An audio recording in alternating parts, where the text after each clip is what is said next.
सुप्रभात बच्चों। कक्षा 8वीं में आज हम लोग पढ़ेंगे अध्याय 6 भगवान के डाकिये, जो कविता है रामधारी सिंह दिनकर द्वारा रचित कविता है। तो भगवान के डाकिये कविता को पढ़ने के पहले हम जानेंगे कि रामधारी सिंह दिनकर जी कौन थे, उनका कवि परिचय जानेंगे।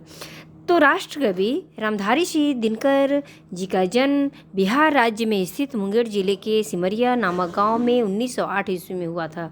पटना विश्वविद्यालय से बीए करने के बाद वे काव्य साधना में जुट गए। उनका साहित्यिक उपलब्धियों के लिए भारत सरकार ने उन्हें पद्म भूषण से अलंकृत किया। उनकी मृत्यु 1974 में हुई। उनके प्रमुख काव्य रचनाएं इस प्रकार से हैं: हुंकार, रेणुका, रसवंती, उर्वशी, कुरुक्षेत्र, परशुराम की प्रतीक्षा। और गद्य खंड से उनकी रचनाएं थीं अर्धनारीश्वर, मिट्टी की ओर, भारतीय संस्कृति के 4 अध्याय। तो ये तो उनकी कवि परिचय है। अब हम काव्य के बारे में जानेंगे। तो पूरे कविता को पढ़ने के पहले हम जो कविता का सार है उसको जानेंगे कि इस पूरे कविता के माध्यम से रामधारी सिंह दिनकर जी क्या कहना चाहते हैं।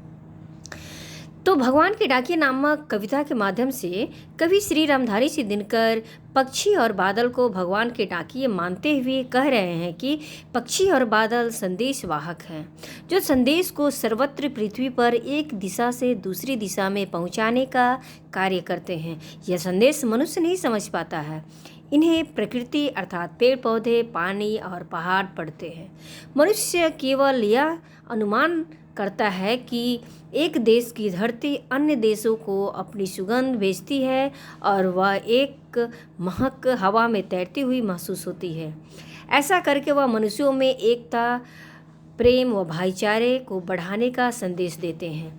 बादलों के द्वारा जो वर्षा की जाती है वह पानी किसी एक देश में भाप बनकर उड़ता है और ठंडे होने पर किसी अन्य देश में वर्षा के रूप में गिरता है। अर्थात कवि कहते हैं प्रकृति बिना किसी भेदभाव किए मनुष्य को भी इसी प्रकार भेदभाव त्यागने की प्रेरणा देती है तथा पूरे विश्व में एकता की भावना संचारित करती है और पूरे प्रकृति में सभी में अपना प्यार समान रूप से लुटाती है।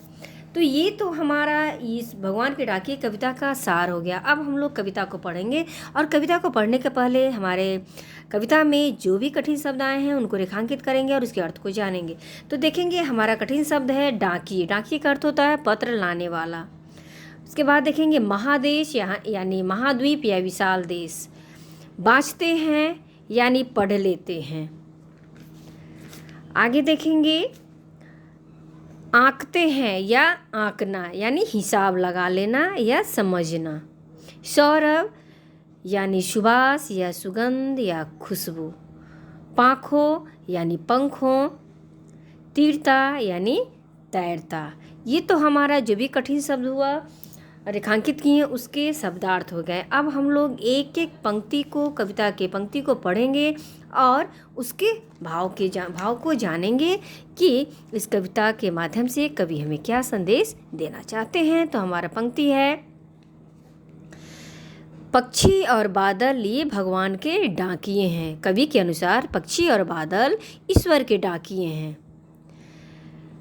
जो एक महादेश से दूसरे महादेश को जाते हैं। क्या कहते हैं? पक्षी एक देश से दूसरे देश में विचरण करते हैं। हम तो समझ नहीं पाते हैं मगर उनकी लाई चिट्ठियाँ पेड़ पौधे, पानी और पहाड़ बाँचते हैं। क्या कहते हैं कवि? पक्षी जो हैं एक देश से दूसरे देश में विचरण कर, वह बादल घुमड़ घुमड़ कर एक देश से दूसरे देश में भगवान का भेजा हुआ विश्व बंधुत्व का संदेश पूरी प्रकृति, नदियों, पेड़ पौधों और पहाड़ों को पहुंचाते हैं। पक्षी और बादलों का संदेश प्रकृति तो समझ लेती है लेकिन मनुष्य नहीं समझ पाता। अर्थात कवि कहना चाहते हैं कि जिस प्रकार डाकिये मनुष्य के लिए चिट्ठियाँ लाते हैं, उनमें लिखा सुखद या दुखद समाचार पढ़कर मनुष्य सुख या दुख का अनुभव करते हैं, उसी प्रकार पक्षी और बादल भी भगवान के डाकिये हैं। ये डाकिये भगवान द्वारा भेजे गए संदेश लेकर आते हैं। इन डाकियों को क्षेत्र विशेष या कोई बंधन नहीं होता है। ये एक देश से दूसरे देश के मनुष्यों के लिए प्रेम, सद्भाव और एकता का संदेश लेकर आते जाते हैं। पक्षी और बादल द्वारा लाए संदेश को हम मनुष्य समझ नहीं पाते हैं।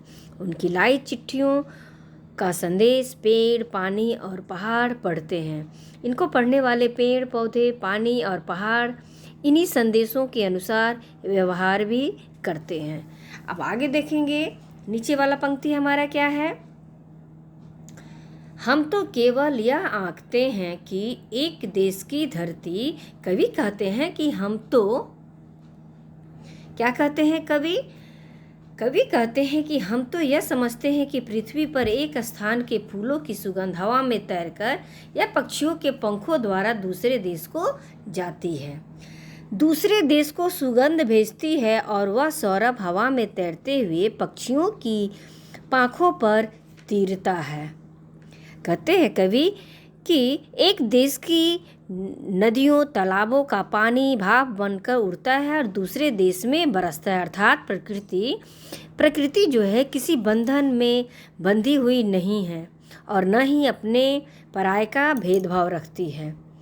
और एक देश का भाप दूसरे देश में पानी बनकर गिरता है। तो क्या कहती है कि किसी बंधन में बंधी हुई नहीं रहती और न ही अपने पराये का भेदभाव रखती है। यह हमें आपसी भेदभाव मिटाकर प्रेम पूर्वक रहना सिखाती है और एकता का संदेश देती है। अर्थात इस पंक्ति के माध्यम से कहना क्या चाहते हैं कवि कि इस अंश में पृथ्वी और पक्षी और बादलों के रूप में किस तरह से कवि कह रहे हैं कि पक्षी और बादल द्वारा लाई गई जिन चिट्ठियों को मनुष्य नहीं पढ़ पाता, उसे पेड़, पौधे, पानी और पहाड़ पढ़ते हैं। इन चिट्ठियों में प्राप्त प्रेम, सद्भाव और एकता का संदेश ये पेड़, पौधे, धरती, पहाड़ बिना किसी भेदभाव के अपने देश में ही नहीं अन्य देशों में भी पहुंचाते हैं। हम मनुष्य केवल यह अनुमान ही कर पाते हैं कि यह धरती अन्य देशों को सुगंध भेजती है। वास्तव में प्रकृति ऐसा करके भेदभाव त्यागने का संदेश देती प्रतीत होती है। धरती द्वारा भेजा गया सुगंध हवा में तैरते हुए पक्षियों के पंखों पर तैरता हुआ देश की सीमाओं का बंधन तोड़ते हुए किसी अन्य देश के वातावरण में घुल मिल जाता है।